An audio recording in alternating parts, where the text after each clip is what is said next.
Hello, everyone, and welcome to A New Direction. My name is Jay Izzo, and oh man, I know all of you are out there right now, and you're kind of going, I am in a job that, quite honestly, I'm not sure I want to stay in. Jay, let me just say this to you. I'm in a job, and quite frankly, it sucks. I don't like it. I can't get out of it. I feel stuck. I feel like the money's good, but I don't like the people I work with. I feel like we moved way beyond it. I wanted to move up. Somebody took my position. They took it away from me, and I'm discouraged, and I'm angry, and I don't know. And I feel like I'm helpless and hopeless. I have no answers. That's why you come to this show, because you know why? I find people who have those answers. And guess what I did today? I found her. Terry Boyle McDougall. She wrote it. It's called Winning the Game at Work. She is going to help you. Yeah. No. She is. Get out your note. Get out your pads. Okay. Get yourself a pen. Feel free to ask questions while we're live, right?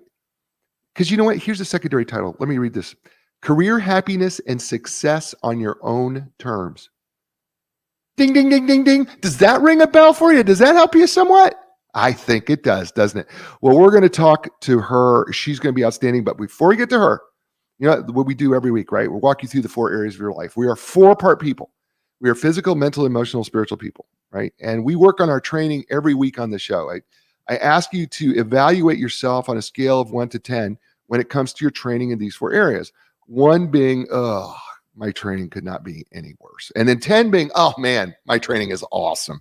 All right. So in the area of physical, for instance, so we can evaluate yourself on, getting enough exercise, eating right, drinking enough water, getting enough sleep. By the way, it's kind of interesting that Terry talks about those are kind of some self-care things that you probably should be thinking about doing, when it comes to winning the game at work. So anyway, all right. So when you put yourself and you start evaluating yourself, scale of 1 to 10, 5 being average, how would you say you're doing out there? Right? All right. That's your first number. Second number, all right, is your intellectual or mental number, right? Truth is, if you think that sitting on a couch and letting information coming at you is learning, sadly, you would be wrong. What you want to be an active participant in your intellectual growth. And by the way, as a psychological professional, right, we have 2 halves of the brain. Right half is creative, left half is logical. We should be working both halves. By the way, great way to do that. Read a book. I don't know. It's just an idea. But, taking up an instrument, learning a foreign language, all of those things, just being an active participant in your learning. By the way, interestingly enough, Terry talks about the importance of being a learner. Right. Matter of fact, she's even got a study from University of Iowa. Yeah, the Hawkeyes. She's got a study in there from 2015 about, what? You think an old dog can't learn new tricks? Think again, because she's got the answer in there too. So on a scale of 1 to 10, how would you say you're doing in your intellectual growth? Right. That's your second number. By the way, whatever the number is, don't go, oh, I'm a miserable failure. Right. Don't go into that mindset. Right. Because that's a dark hole. And your gremlins are going to show up. Oh, yes, she says something about gremlins too in her book too. I forgot. Anyway, so you don't want to go down that dark hole, all right? Because the truth is, whatever the number is, but that's a place we can start so we can correct ourselves. Okay. All right. Third number is the emotional number, and how we evaluate ourselves emotionally is like this.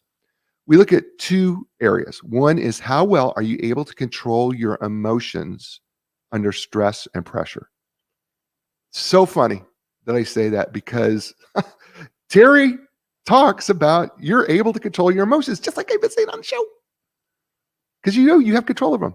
So how well are you able to control yours under stress and pressure? Right? Secondly, how well are you able to tap into and understand the emotions of others? Oof, that was a little harder, isn't it? Especially if the other is a boss like Shelley, really, really angry. And she's laughing because she knows I read that part of the book too. Right? But if you have a boss who's like, like flies off the handle, how are you able to really tap in? Right? So what number would you give yourself there? It's 3 numbers. Fourth number, spiritual. It's interesting. Terry talks about the word faith in the book, that you have to have faith. You have to believe in the things not seen. You have to call things into attention. You have to be intentional about the things that you don't see. Fact of the matter, she talks about that. Our words that we speak carry vibrations. We can create things out of nothing. The word spirit in the Webster's dictionary is basically breath. It's breath, it's life. When things go bad in your world, what do you run to? Because whatever that is that you run to first, that's your God. Whether it is God, whatever it may be. The question is it working for you? Is it really working for you? Is it when if you have a higher power, is that working for you? Is that relationship working for you? Is it changing you? Does it give you peace in the midst of chaos? Does it give you joy? Right? Because you're walking by faith. You put your key in your car and you started it by faith. You drank your cup of coffee believing it wasn't poisoned by faith. You walked across the street when that little white hand on the crosswalk went up, believing nobody would run you over. That's faith. We walk by faith every day. So on a scale of 1 to 10, how do you think your spiritual areas going? Right? Those 4 areas, right? Those numbers, right, are all like the air in your tires of your car. If they're not full to the right height level, what happens to your car? It doesn't run right, does it? It runs off the road. It runs over the edge. It'll lean. And eventually, over time, it ruins the vehicle. It doesn't run efficiently. It doesn't run effectively. So we want to bring our air tires to the right pressure all at the same time. And speaking of someone who has done that and does that magically and wonderfully, her name is Terry Boyle McDougall. She is an executive coach, author, speaker, entrepreneur. She is a longtime veteran of the corporate world where she led marketing efforts and advised senior leaders in companies large and small. Since 2017, she's helped high-achieving professionals find the sweet spot where professional success and personal happiness optimally coexist. As an author and a coach, her mission is, I would say her purpose also, is to help people create their personal definition of success so that they can, wait for it, win the game of work on their own terms. For more information, you can go visit terrybmcdougall.com. That's TerryBMcDougall.com. So, ladies and gentlemen, please welcome to the show. And welcome for the first time ever, Terry Boyle McDougall. Welcome to A New Direction, Terry. Oh, Jay, it's great to be here. I'm so excited. And boy, that book sounds great. I have forgotten a lot of the stuff I wrote in there. Well, you should. It's really, it's a great book. It really is a great book. And I mean, as you can see, I was able to pull, literally everything into my 4 areas of my life because I found that you've written it, it seems, intentionally or unintentionally, with the physical, mental, emotional, and spiritual in mind. Yeah. I've done a lot of personal work in those areas. And, listen, I coach people who I used to be. Right. So I've lived a lot of the things that I write about in the book. And, I used a lot of stories from my career and, kind of tapped into how I felt during those times and how hopeless I felt and, how I'd lost confidence, etc. But, as time went on, I learned some of these lessons the hard way. Right. And I am here to help other people not have to stub their toes so many times or fall on their face in order to not only be professionally successful, but also be happy. Like, what is the purpose if we're Right. not feeling good and happy about how we're investing our time and energy? We spend so much time at work. Mm. Most of us spend at least 1/3 of our day, at work. And if you work remotely, sometimes it's longer and sometimes it's not just 5 days a week. It often can be 6, maybe even 7 days a week, depending on what you're doing. And so work is important for sure. And you really bring up a question in the book. Why, if we're going to spend that much time doing it, it should be fulfilling for us. It shouldn't be just something that we're doing for a paycheck, should it? No, not at all. And unfortunately, I think one of the biggest myths that people have about work is that it can't be enjoyable, that it's not work if it's not hard, and I really think that when people can figure out, like, what do I like to do and what am I good at, and then go out and find a place in the marketplace where you can trade. And Right. what do I enjoy doing? What am I good at? It doesn't have to be hard. You don't need to be grinding it out every day. Right. Yeah, there's something to be said, isn't there, that when we find work that fits our gifting and our Yeah. abilities and our talents, and when we find that work, it can be hard, but you know what? We enjoy it, Yeah. right? I mean, Yeah, exactly. right? I mean, listen, I played football in college, Mhm. right? Can I tell you something? It wasn't always easy, Right. but what I would give to play it again, Yeah. what I wouldn't give to go through the grind again. Right? I think that's what we miss, and that you're trying to get at the book, is, hold on here. Work doesn't have to be this drudgery that you hate. No, no. I mean, I really believe that each of us were given gifts and we were sent here to earth to figure out what our purpose is.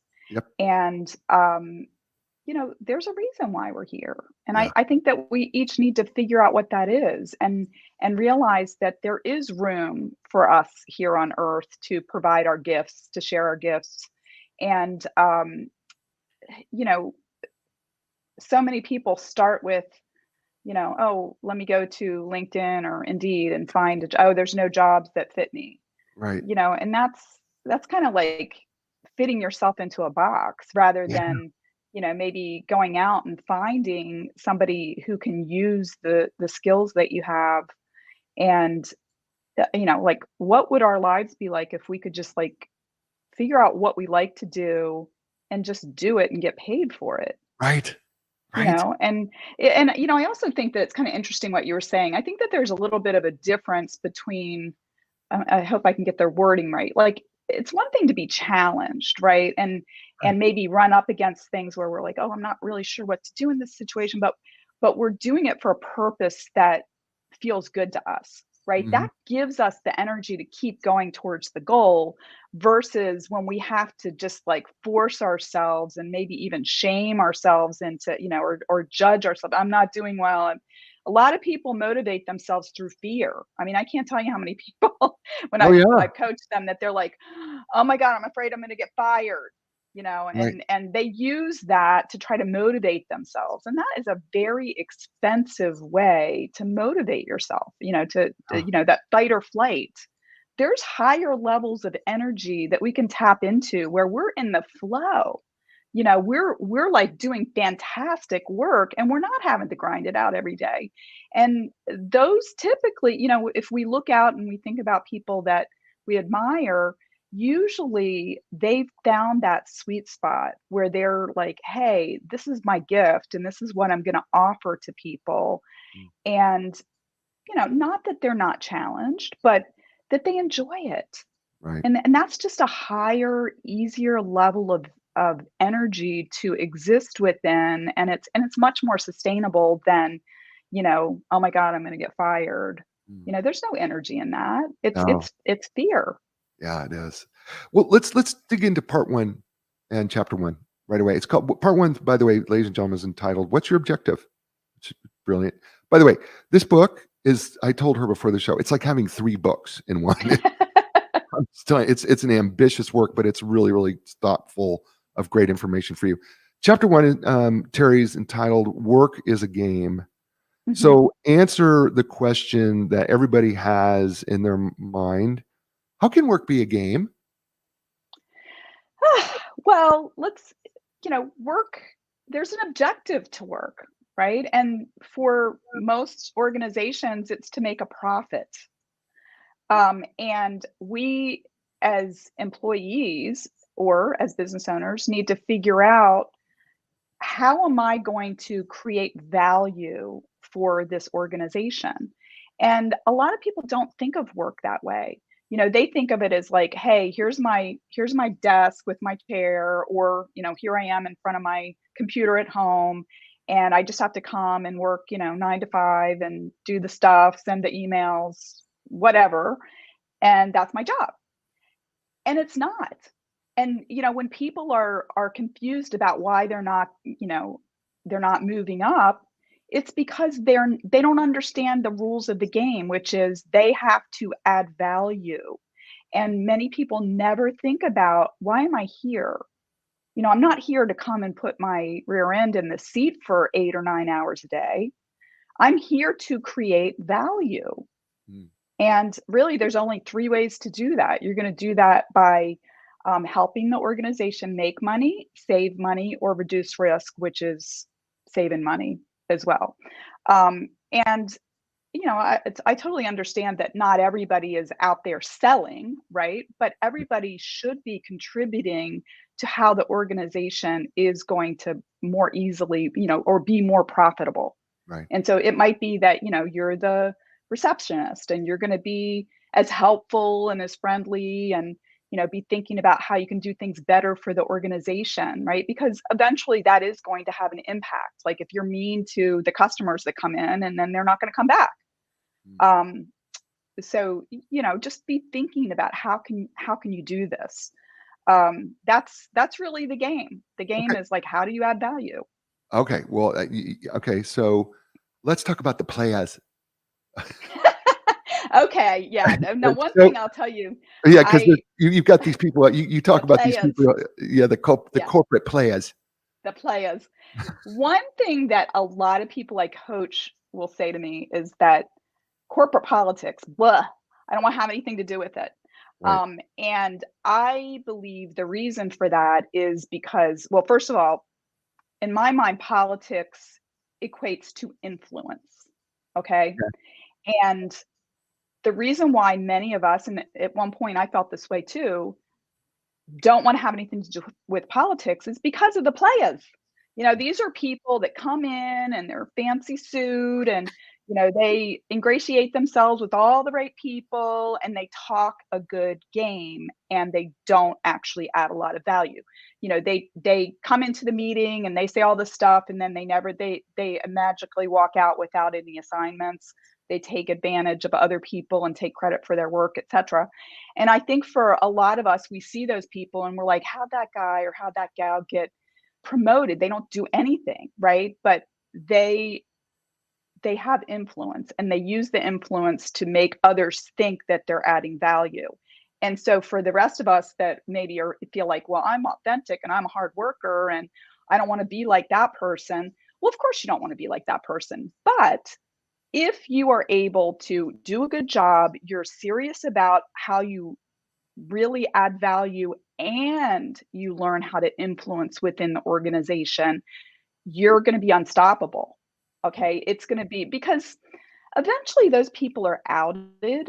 Eventually somebody looks and they're like, that guy's actually an empty suit. Like he's in meetings all the time and he never does any work or she never does any work. But if you are adding value, they're going to be like, hey, that person is creating value and they've got the relationships, they're able to negotiate, they're able to get their ideas heard, and that's really an unstoppable combo when you do the work and you've got the influence. Yeah. See, I think having been in situations where I've seen the players, you know, Yeah, uh, throughout the career, yeah, and when I was younger, um, I didn't notice. I guess I didn't notice it because I didn't care. But then I noticed that honestly, they got the promotions, and as they got as they got promotions, they said even less because mm, mhm. because they got so promoted, right? That they didn't have to answer to anybody. They could just sit in the corner office They and they could like, they didn't answer to yeah, anybody. It yeah, was they held meetings. That's what they did. They held meetings. hmm, Nobody really knew what they did. They right, they really didn't know what we didn't know what they did. They just right, had meetings and they would tell us, this is what we got to do.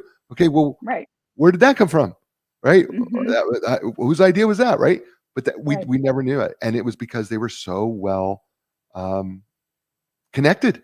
I don't have Yep, no other they're fire. Yep. Yeah, they were so well connected to the powers that be. I mean, Sure. that's all that you could say about it.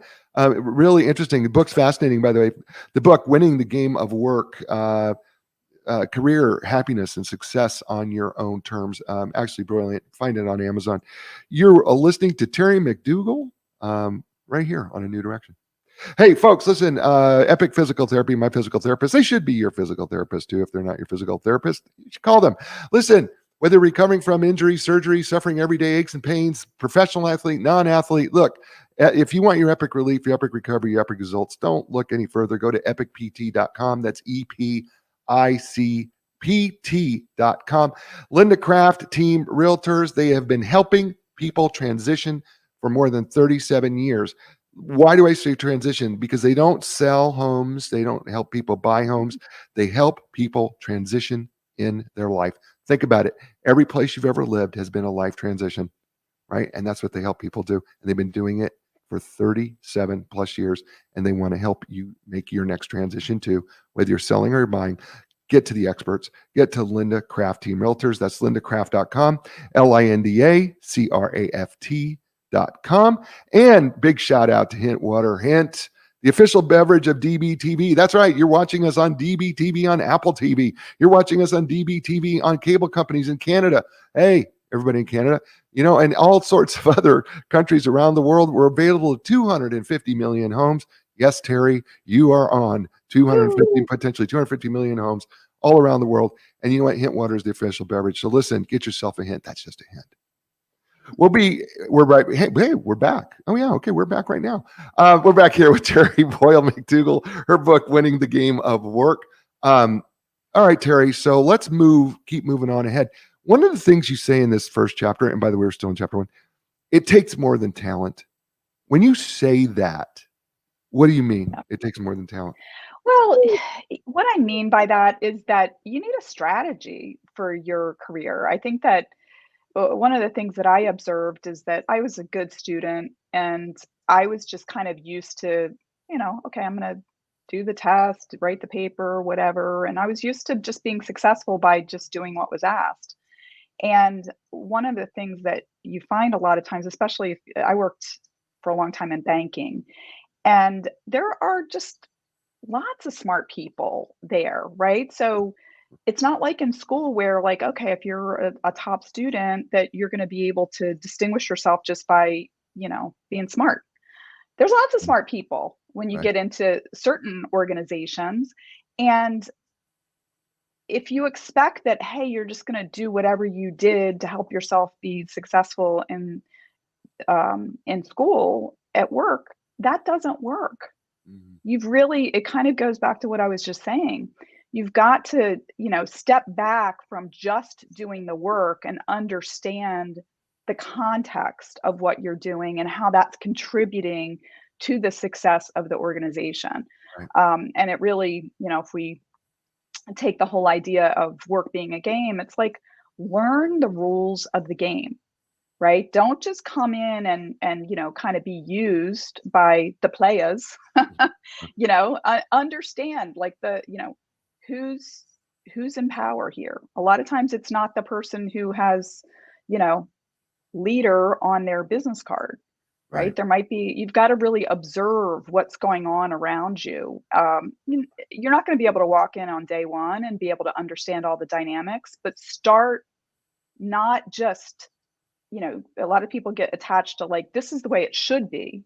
Well, guess what? It's going to be different than how it should be. Right. Notice what is and play according to what is, not what you think should be, because you're going to burn up a lot of energy, saying, like, this is how it should be and I'm upset because it's not that way. Yeah, I think we're misinformed or we're delusioned, maybe all of the above. But I think we believe that talent is enough, and that if we Yeah. hire talented people, we're going to be successful, Hmm. and that if you have talent, that should be enough. 'Cause I'm the most talented person in here. It's Hmm. not.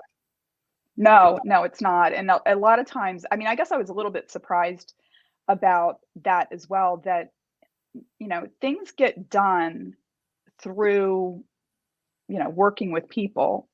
Right. And sometimes you can have someone who's, maybe not technically talented, but they're very talented in terms of, you, building relationships, Right. Right. building the influence, um, even being friendly, right? Right. Because people want to work with people that they enjoy working with.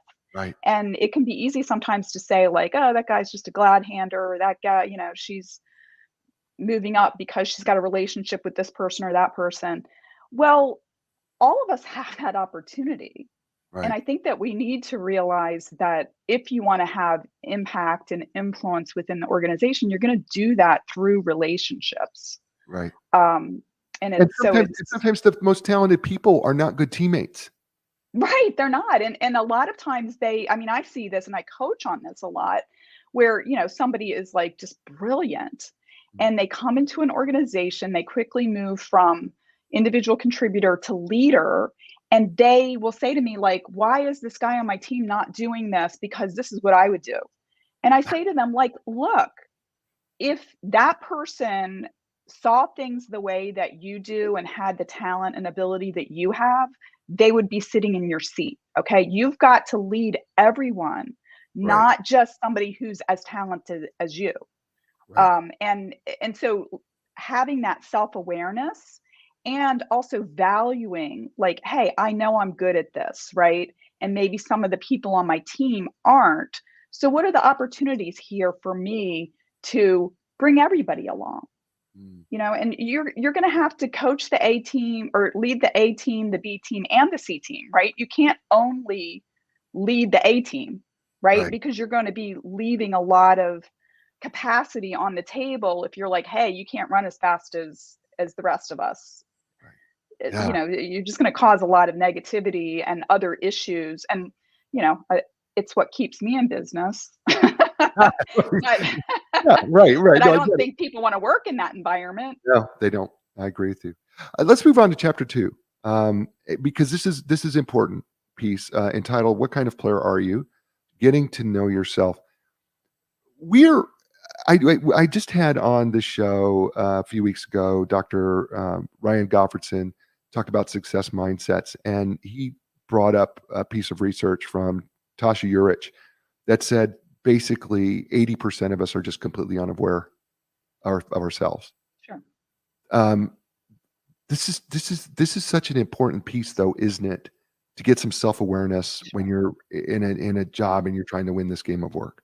Yes. Yes. Help us get Yeah. there. Well, everybody has a perspective that is unique to them. And also, the behavior that people exhibit makes sense to them from their perspective. Okay. And so often we can look and be like, why is that person trying to make my life miserable? Right. And I mean, I've done it. I've done it. Right, I sure, mean, sure, back before I was quite as evolved as I am right, now, and still do it sometimes. But sure. if we can recognize that, I say I would say like 99% of people come to work every day wanting to do a good job and be appreciated for what they bring. And they're doing what they do because to them it makes sense. Mm. And I think we need to recognize that and really seek to understand, not, be so judgmental and to say that, like what I just said, and your previous question, which is this is how I would do it. Why is that person not doing it the way I would do it? Well, because they're not you, Right, right. and so if we can like sort of, I mean, I say this all the time, like for most high achieving people, when they're faced with a challenge, they zoom in. They're like, oh, I got to do more. I got to take on more. I got to go faster, blah, blah, blah.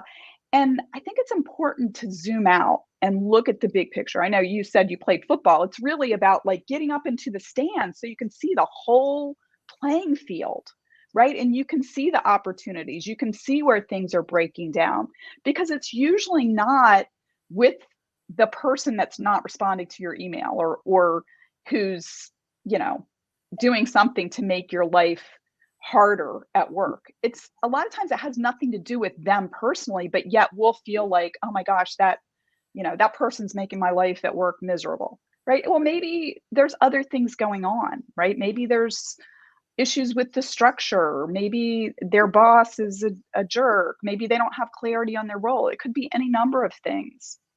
It's interesting you brought up the football analogy, again. We watched film from Yeah, back when exactly. right, we didn't watch film from a GoPro, Right. right? I mean, Right. Yeah, right, they didn't put a exactly. right, you're not watching film from the GoPro, you're watching it from above or Yes. at different angles that you could see what was going on, and, yeah, I think the zooming out is really, really important, and by the way, you have a subtitle here, "Losing Touch with Yourself," and then followed Hmm. right up with "The Trap of High Achievement." Hmm. And you talked about Dr. Tom DeLonge, Yes, I who's love a his Harvard pr research. yeah, his research is great, right? And you talk about the high need for achievement types, which you've already just Hmm. briefly alluded to. Hmm. Let's talk about them and their addiction because there is Yes. really these HNATA types, and that means high need achievement types. Uh, let's talk about them and their because there's a lot of those people listening to the show Yes. They're my and they're watching. they're Yeah. my customers. All of them. Yeah, yeah, Um, like, yeah, if you're a high need for achievement, you might want to call Terry McDougal. yes. So let's go back to childhood, right? Where, when we're babies, when we're toddlers, we're very connected to what we want, right? It's Right, like if when you're a baby, when your diaper's wet or you're hungry, you cry to get your needs met. You are not thinking, oh, mom and dad are busy or whatever. You are crying to get your needs met. But as we grow up, we get socialized, which, it's a necessary evil for us to right, be right. socialized, and we start to, rather than like saying, what do I want, and I'm going to cry or I'm going to throw myself on the floor like a 2 or 3 year old would do and have a tantrum, we start to put off we're rewarded for putting off our needs a little bit, when we're going to tune into, like, what does mom want, what does dad want, what does the teacher want. Okay, well, if I listen to what they want me to do, if I do what they want me to do, and then I'm going to get a gold star on my paper, or I'm going to get dessert after dinner, or whatever we're rewarded with.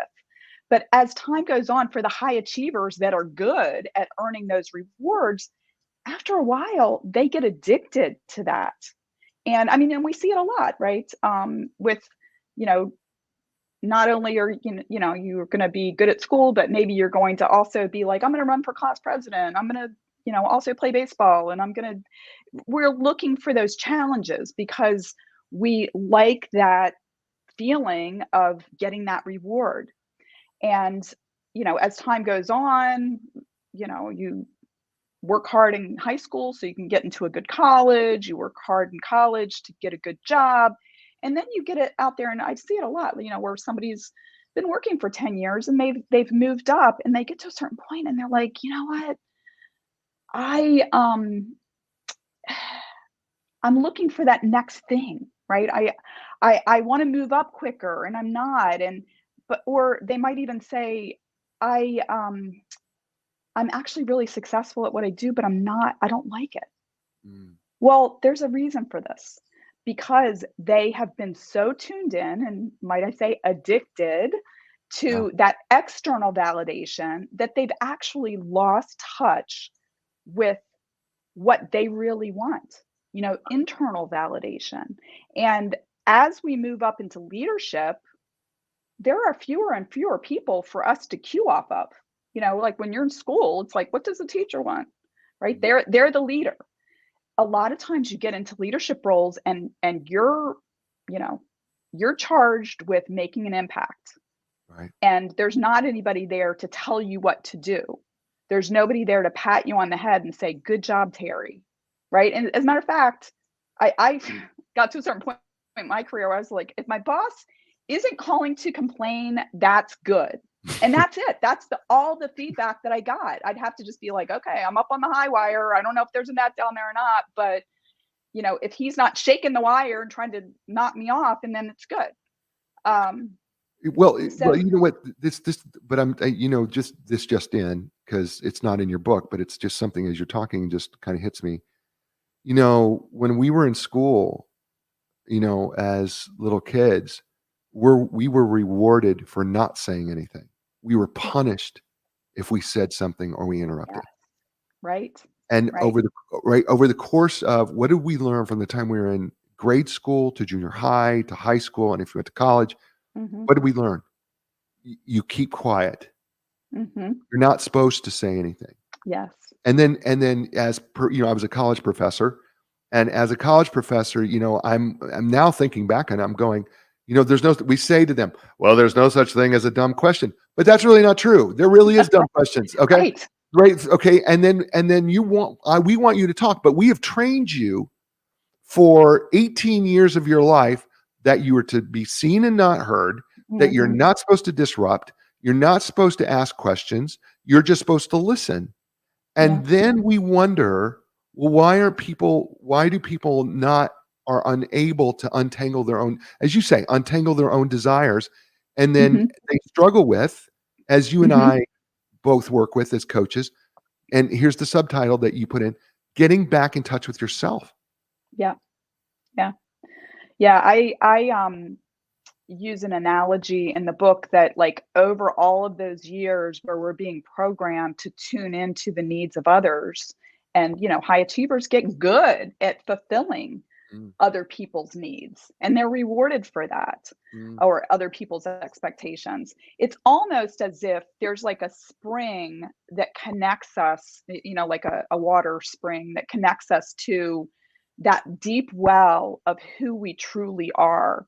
And we kind of pave over that because that can get in the way, that can interfere, that can distract us from, like, what does mom want? What does dad want? What does my coach want? Um, so we pave over it. But then when we pave over it, we lose connection. There's not a lot of satisfaction because we're like, is this all there is? And I see it a lot with people where they're like, okay, I've achieved everything that I wanted to achieve and I don't feel happy. right.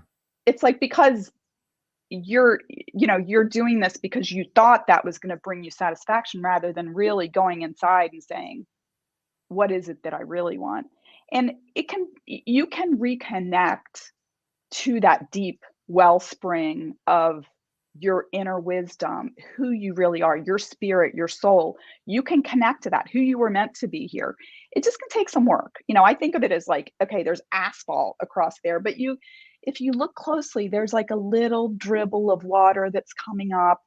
And if you start, like, really paying attention to that and start flicking the asphalt away from that connection will get stronger and stronger. It's going to take some work Right. because you've spent many years paving it over, but you can connect to who you truly are. And I really feel like that's where you will value yourself. You'll feel happier. People will even probably when you get that connection, they're going to be like, wow, you look younger. Did you Mm, do something? Did you get your hair? Did you lose weight? It's right, right. because you're going to be like, I'm happy. I'm connected to my energy. I know why I'm here. Yeah, we cover that up. Yeah. We've done such a disservice to ourselves that we've covered that up so much Yeah. that we just have forgotten who we really are because we've been serving Yeah. everyone else. And we think there's a way to get an A plus plus in life. And Right. guess what? There Wow. isn't. Like, the Wow. only person that figures that out is you. Like, nobody, there's no, like, big teacher or, anybody that's going to come along and be like, hey, you aced it. Right? There That's up yeah, to there's you. yeah, the bosses that coming by going, "Hey, Terry, I got your gold star for the day. Let me go paste it on the wall Right. for you. I'm gonna paste it right Right. on your door. Look over here. Right. Here's your gold star." Nobody's doing Yeah. that. And then we get Yeah. disillusioned, right? We got disillusioned Right. because we You feel like, oh, I'm not good enough. And, I've always been graded. I've been graded since I've right. been a little kid, Yes. all through college, all through grad school. I was graded. You got an MBA. You were Yeah. graded. Yes.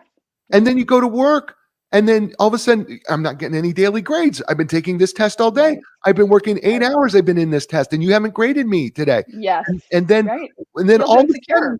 Yeah. Right, and then all of a sudden you go, "I must be doing okay, so I must be getting an A." So when the promotion comes, you know this one. The promotion comes, you go, I must have an A. I gotta have an A, right?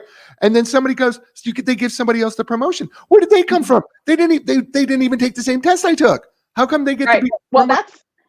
that's one of the pitfalls of work is that there's not an answer key to what the right answer is.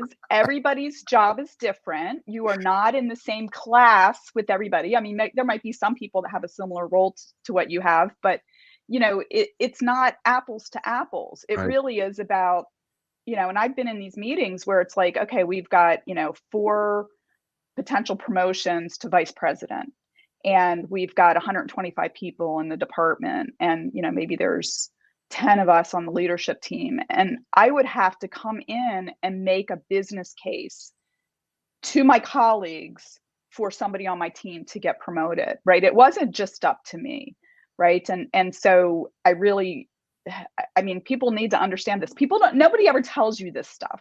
I mean, right. I feel like I've always been pretty good at kind of coming into new situations and kind of sizing up what was going on, but there was a lot of, I mean, I came from a blue collar background, so I didn't have anybody to say this is what they talk about in the boardroom. But I did have a boss that at one point really mentored me, and he started pulling back the curtain and saying, well, this is what's really going on, because I'd say, like, why are those two not like on the same page? And he's like, because they are both competing for the next level up job, right? So they don't want to help each other. Yeah. And I was like, what? Kind of like what I was saying earlier, like, that's not how it should be. Well, Right. guess what? We work with humans, right? And they're not selfless. You've got to think about, like, what could their possible motivation be, and really think about all the options and how you might influence. Um, so I don't know. I might have gotten off of track here, No, no, you're good. Jay, but This is a good point. This is and by the way, it's awesome because I feel everything that you're saying. Her name is Terry Boyle McDougall. The book is entitled "Winning the Game of Work: uh, Career Happiness and Success on Your Own Terms." It's outstanding. She's outstanding. You know what? You're listening to her here in A New Direction. Hey, folks, listen. Epic Physical Therapy. I can't talk about them enough. I love them. Heidi, Andrew, the whole team over there. Listen, they offer the most advanced top of the line equipment, the Alter G anti-gravity treadmill, the Normatec compression sleeves, my favorite, the Game Ready. Listen, they're certified in the most cutting edge treatments like blood flow restriction therapy, dry needling, cupping. That's just a few. When you're ready for your epic relief, your epic recovery, your epic results, don't look any further. Go to epicpt.com. That's EPICPT.com. And Linda Craft Team Realtors. Listen, they've been helping people transition their lives, right? Not just selling a house or buying a house, because it seems that every time if you're moving up into a house, it's a life transition. If you're downsizing, you've had a life transition. Every time that you buy or sell real estate, especially residential real estate, houses that you live in, it's a transition of life.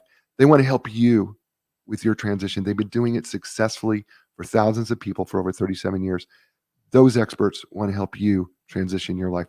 Just go to lindacraft.com. It's LINDACRAFT.com. And we're back here on A New Direction with my friend Terry McDougall. And hopefully you're enjoying the show. I'm enjoying. oh, listen, talking and sharing ideas, having, interesting conversations. This is what I'm all about. Yeah, I love this. yeah. I love This it. yeah, this is fun. This is a lot of fun for me. I'm sitting here. I'm going. Oh, this is fantastic. I know I've taken the notes and everything like that, but it's really fun to kind of interact with you on this. Let's move on to chapter 3. Uh, what's your objective? Figuring out what you want. There's a couple things in this chapter that I want you to talk about. If you went, the very first one is a subheading called "Owning Your Emotions." I opened up the show talking about it, Mhm. but talk about the importance of owning your emotions when it comes to winning the game at work.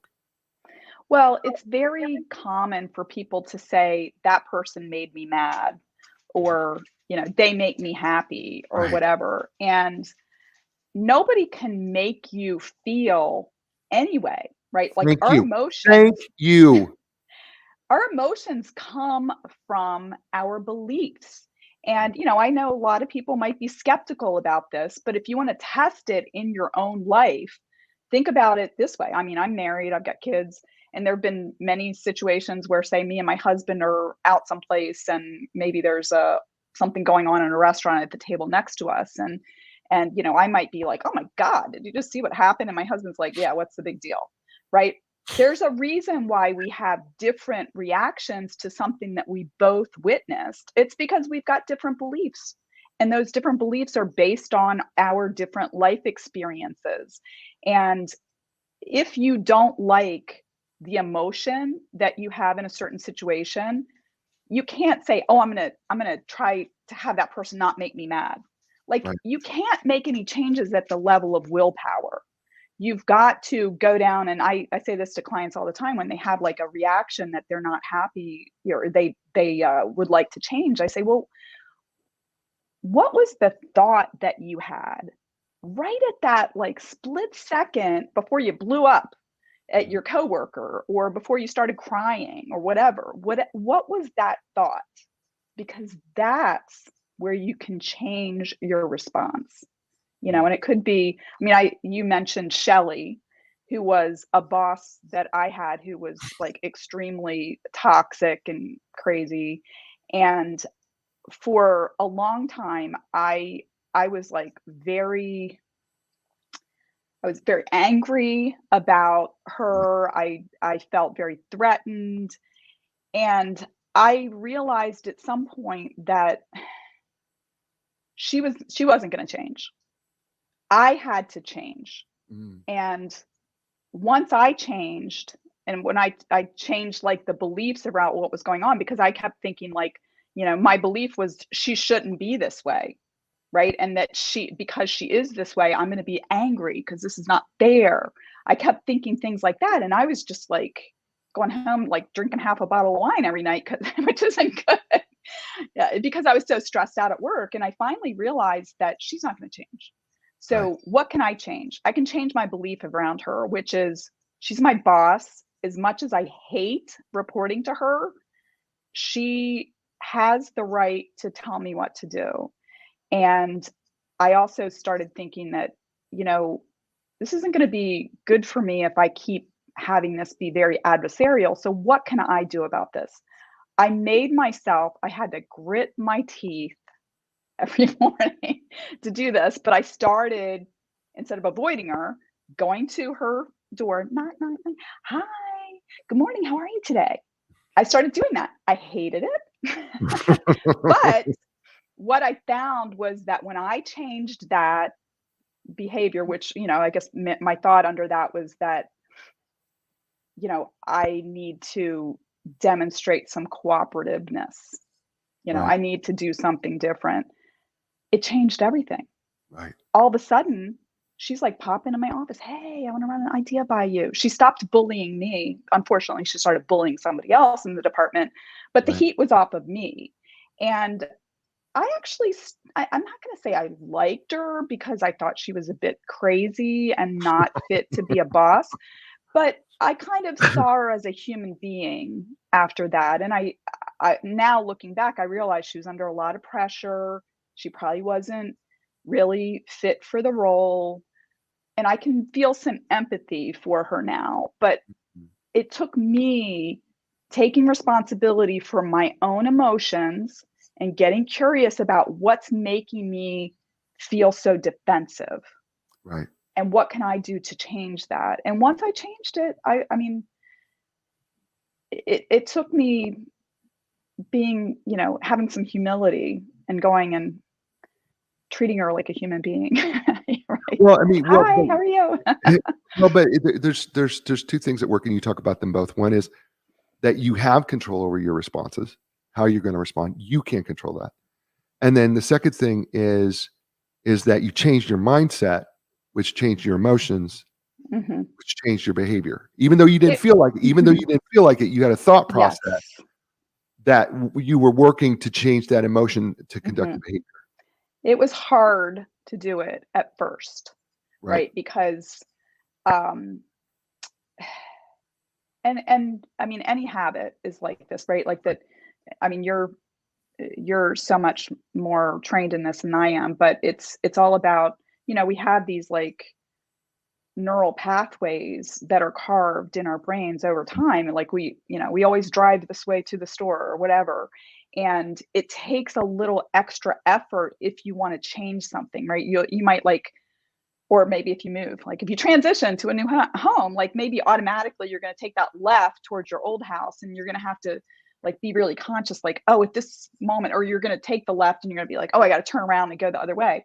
But the more that we're like, we consciously think about like, oh yeah, I know that I want to think something different here. Like automatically, we're going to probably think that old thing. But then when we catch ourselves and we say, oh, yeah, I wanted to replace that belief with something different, when we do that, and then we're going to behave differently. And the more that we do that, the more we're carving a new neural pathway.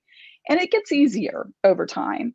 But in the beginning, it's going to be a little bit hard. Okay, so I just was speaking to a group of elite 16 under female hockey players about this last night. Mhm. Just so coincidentally that you talk about this, that we have carved a set generally of negative neural pathways in our brain. Mhm. And if we're going to change that, it's going to require a lot of intention on our Yeah. part. By the way, you can't go to the gym one day and expect to be in great shape or that your body's going to change. You have to go to the gym consistently Mhm. and you have to work it constantly in order for that to change, right? Nobody will disagree with that. Right. The same is true of our neural pathways. Mhm. Because however you've lived your life, ladies and gentlemen, right? You've created a set of neural pathways. Generally, our default is negative, right? Which means that we judge people and Mhm. right? Sure. So now Safer that way. yeah, so now you've got to go into the gym, and guess what? You have got to exercise just like you did with Shelly. The Mhm. first time you went to the gym, oh my gosh, the first time you started that mental mindset, it was Yes. hard and Yes. you felt a little sore about it. Mhm. But then day after day, you keep practicing, you go into the gym, you keep practicing, you keep working out, that mindset. What happens to your neural pathways? They become easier. Yes, absolutely. And I was rewarded too for the And then you become behavior. rewarded, right? That's the Yes. point. Yeah, no longer was she, was I under, she wasn't trying to grind me down. Now I realize Look like at I you. said, I think she was insecure, right? She Right, was under a lot of pressure. right. You see her in a different light, right? Yeah. Way Yeah. different than what you saw her before. Yes. And you're not angry at her anymore. Matter of fact, you probably even feel a little No. sorry for her. You probably do feel a little I sorry. do feel I have empathy for her, Right, and it's probably one of the best lessons. It wasn't my favorite lesson that I learned in my career, but it was probably one of the best lessons because, I talk about this in the book that it was my choice to mhm, come in loaded for bear every day because mhm, I was super defensive and ready to react to any little thing. And the funny thing is, like, the whole story with her is that, I mentioned that she stopped bullying me and started bullying somebody else. And right, she really took it over the line with that person to the point that she got fired. And I remember sitting at my desk a little bit after 5 and the message light came on, which, that's when they send out like a blast right. voicemail. And so I pick up the phone and listen to the message, and it's the head of the department who was in a different city sharing with us that she was no longer with the company. And I was like, oh my gosh, like, what do I do with these big guns now that I came in to work with every day? Like, I was so defensive and then I was like, I didn't need to do that, right? I didn't need to go home and drink half a bottle of wine every night. It was really within my own control to be like, okay, I'm leaving work and I'm leaving all my worries behind when I go home. I didn't have to be that defensive. I I thought chose to be. right, I thought it was interesting, because this all comes from chapter 5 when you're dealt a bad hand, coping with, toxic work situations, Hmm. that the first thing that you quote, because there's by the way, folks, there's a couple things in this book you should know. First of all, there's a quote that sets up each chapter, but then at the end of the chapters, she puts you through exercises that will actually help you work through the work. But, I've gotta do this because I love Reinhold Niebuhr because Oh it's the yes. Serenity Prayer, and you have that right here Yes. When you're dealt a bad hand, God grant me the serenity to accept the things that cannot change, courage to change the things that can, and wisdom to know the difference. Yeah. And I thought it was awesome that you would use that as your quote because it really talked about you changing you, Yes. and because you were in control of that change. Yeah. I couldn't change her. But Right. the interesting thing is that when I changed my behavior, it did change how she interacted with me.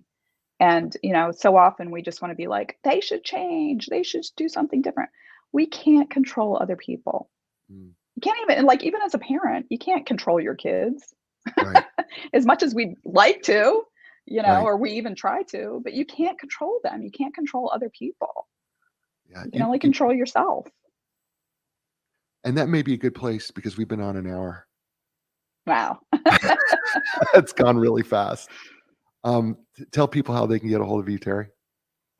You can go to my website, terrybmcdougall.com, and check me out. There's some chapters from the book there. And if you would like to get on a free exploratory call, you can set up time there. I'm also very active on LinkedIn.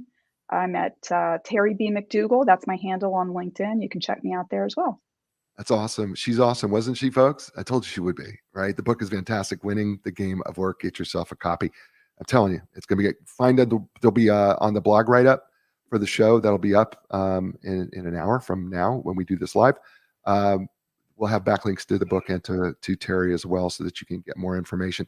Folks, that's the show. You know what I say to you every week. You're in control of three things: your attitude, your effort, and getting back up again. Doesn't matter what the circumstances are. It absolutely does not matter. I know it can be difficult. I know it can be hard. I know it can be a challenge, but you're always in control of those three things. Terry's even said so to support it. I'll be back next week. It's going to be another great guest. It's going to be another great book. It's going to be another great show. And as I say to you all over the world, thank you so much and ciao, everybody.